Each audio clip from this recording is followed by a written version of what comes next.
আমার উপর, তোমার দাদা ভাইয়ের উপর তোমার এতটুকু ভরসা নেই? তোমাদেরই তো ভরসা করি গো। কিন্তু কিছু জিনিস হয় না যেগুলো হওয়ার নয়। দুটো বছর কেটে গেছে শ্যামলী, এখনো মন্দারের একটা কোনো খোঁজ পেলাম না আমি। বুঝতে পারি, আমার মন বলে জানো তো যে এ জন্মে বোধহয় আমি আর মন্দারকে খুঁজে পাবো না। তাই এসব গয়না আঁকড়ে ধরে রেখে কোনো লাভ নেই। এগুলো বিক্রির টাকা দিয়ে যদি আমি কিছু কন্ট্রিবিউট করে তোমাদের পাশে দাঁড়াতে পারি তাহলে তো আমারও ভালো লাগবে। কিন্তু আমার যে ভালো লাগবে না রোহিণী দিদি, আমাদের ভালো লাগবে না। আমাদের একটা ভুলের জন্য এভাবে শাস্তি দেবে? ভুল? তোমাদের ভুল কেন হতে যাবে? আমাদেরই ভুল রোহিণী দিদি। এই বাড়িতে ফেরার পরেই আমাদের মন্দারকে খুঁজে বের করা উচিত ছিল।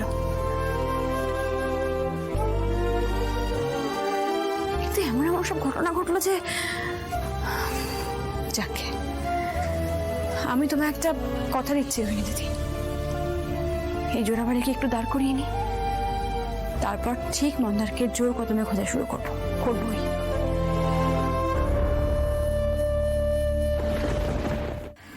শ্যামলী, থাক না এসব কথা। দেখো, দু বছরের জন্য তুমিও তো হারিয়ে গেছিলে, কিন্তু দাদাভাই তোমাকে ঠিক খুঁজে পেয়ে গেল।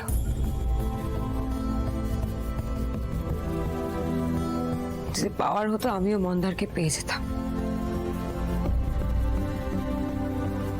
তো এইসব গয়না চোখের ধনের মতো ধরে রেখে কোনো লাভ নেই। প্রিয়াটাও তো একটা চাকরি পেয়ে গেল, কিন্তু আমি এখনো একটা চাকরি জোগাড় করতে পারলাম না।